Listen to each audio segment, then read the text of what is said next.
Hi, I'm Peaches. I'm at Amoeba, and this is what's in my bag. So rude. So rude. No lube. So rude. So rude. So rude. So rude. No lube. So rude. So rude. So rude. So rude. No lube. So rude. I was looking for Kate Bush, The Dreaming, and I had a very difficult time finding it because I have never seen this cover. I love the cover so much. It's like Kate Bush looking all dramatic. She never looks otherwise, but with her hair back and her tongue out, and she has a key, so you have to get the key from her tongue, which is amazing.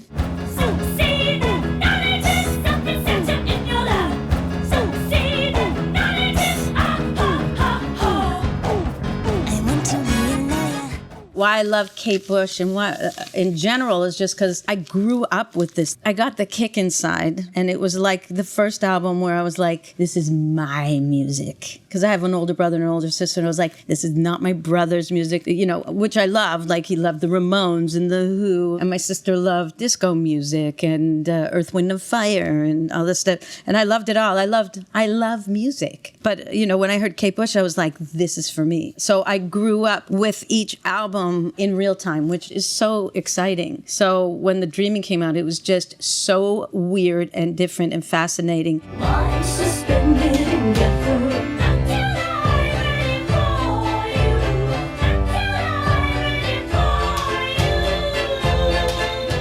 It's actually the album she put out right before Hounds of Love. So most people know Hounds of Love. And I love Hounds of Love. And I love how it all came together on the first side as a pop album. But this has my heart.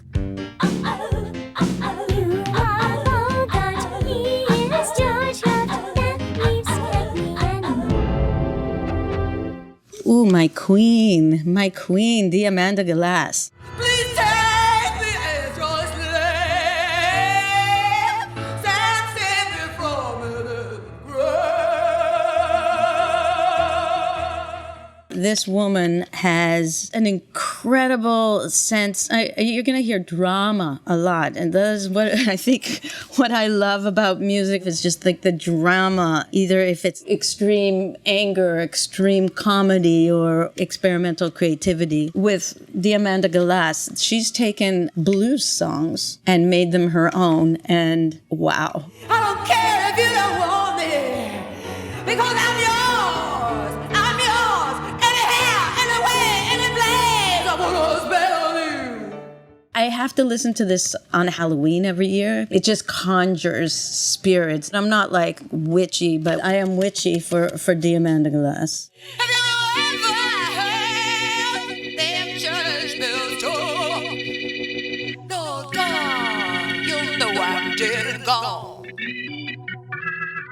I love to sing along with every one of these songs. And she has a 7-octave range, something, which I don't, but I like to try anyway. Incredible pianist, too, in the way that Nina Simone never really got her flowers for, like, what an incredible pianist. Diamanda Galas does that the same way. She's so goth, too. She's hot. She's amazing. Yes, baby. You're gonna reap for what you sow. Eartha Kitt, incredible. Maybe you know her. She was Catwoman. Angora, gag her. That's all we'll hear of her nonsense. I don't know this album, but it's called Bad But Beautiful. She's just so dripping with sexuality and confidence. A kiss on the hand may be quite continental, but diamonds are a girl's best friend.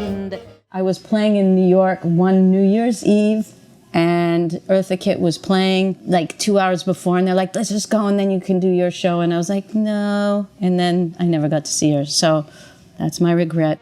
I wanna go to the devil, I wanna be evil. I wanna spit tax. I wanna be evil and cheat at jacks.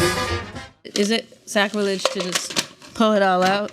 I'm excited to read this. I've heard a lot about it. I've never read it. Music can get us through difficult patches in our lives by changing not only how we feel about ourselves, but also how we feel about everything outside ourselves. It's powerful stuff. This is going to be amazing. Can't wait to read it. Why haven't I read it yet? I don't know. I want to tell you how I write songs and produce music, how singing makes me feel connected to a million miracles at once, how being on stage is the one place I feel the most me. Everybody needs to know this writer, Bell Hooks. Very important. This book in particular is beautiful. One of the wonderful aspects of love is giving, and that as we give to others, we grow in our capacity to connect. You could read it over and over again when you're feeling you need to open your heart to perspectives, open your heart to understand how we all need to get along. Bell Hooks will help us. Please read Bell Hooks. That's all I'm going to say.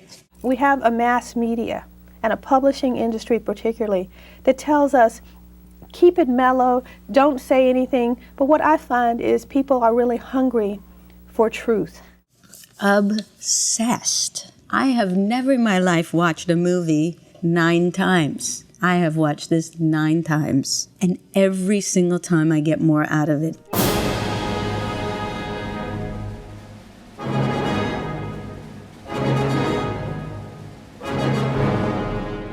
I would like to do a little imitation. It's like a 10-second scene where she's conducting.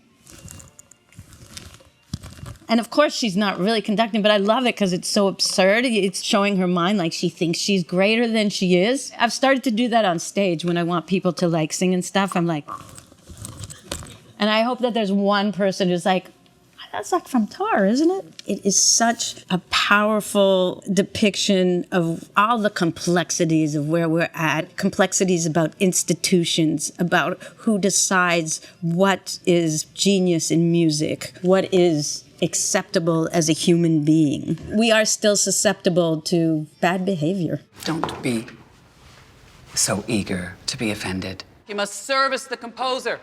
You gotta sublimate yourself, your ego, and yes, your identity. I know this movie pisses a lot of people off because they probably don't like all the complexities or want to deal with them. But I find it fascinating. Cate Blanchett is just incredible. Usually movies for me are character driven. If the character is powerful, then that's it. I hope to see that 10 more times. I'm sorry to say this is likely the last time we'll see each other. Well, now I can buy my own plane tickets, and you can bother someone else to try and teach you to crawl to the podium.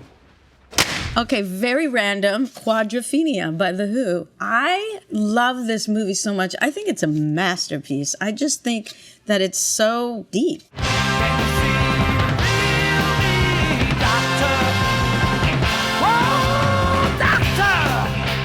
Quadrophenia is very powerful. I used to listen to this during thunderstorms a lot. I love that it was a soundtrack because you love when an album feels like it's an album, that it goes into one track and the other, and this told such a powerful story.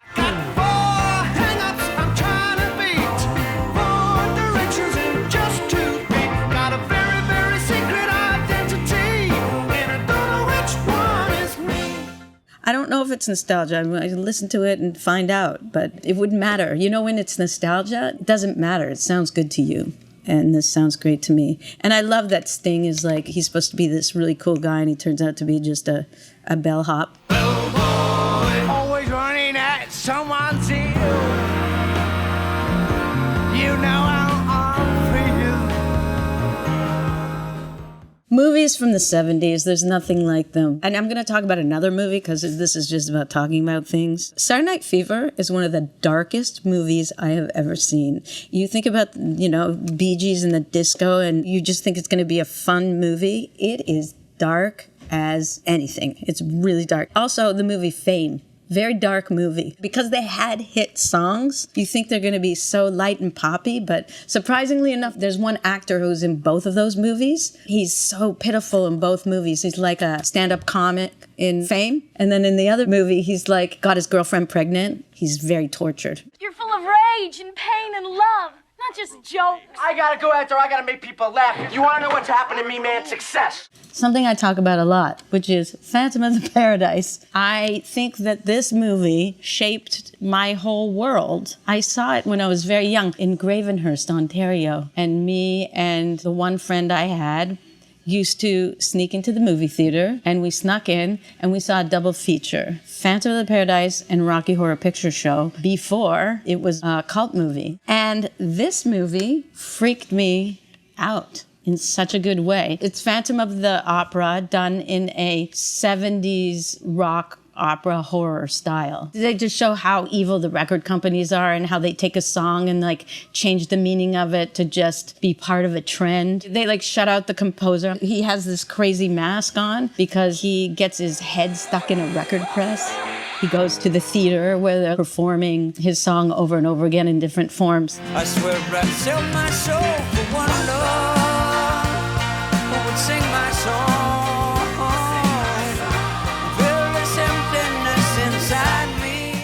All the music is written by Paul Williams. Also, it has the Tonto, the world's largest modular system. I think it's in a museum in Calgary. That's pretty amazing too. And Beef, the character.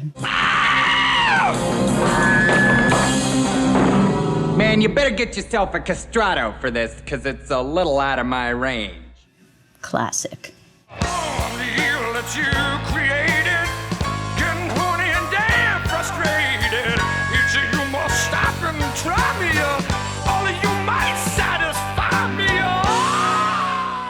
The grandeur of it, the horror of it, it's just so good. And it made me want to be a theater director of cool musicals, which took me to university where I got laughed at because everybody's like, we are doing Ibsen here. We are doing Shakespeare. Now I realize I am just constantly making my own very dramatic musical using me being the writer and the director and the performer. And I won't stop till it is like Phantom of the Paradise.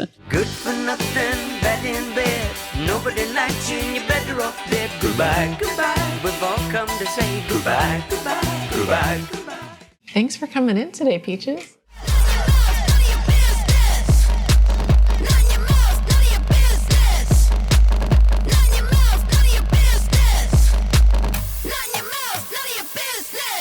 Amoeba.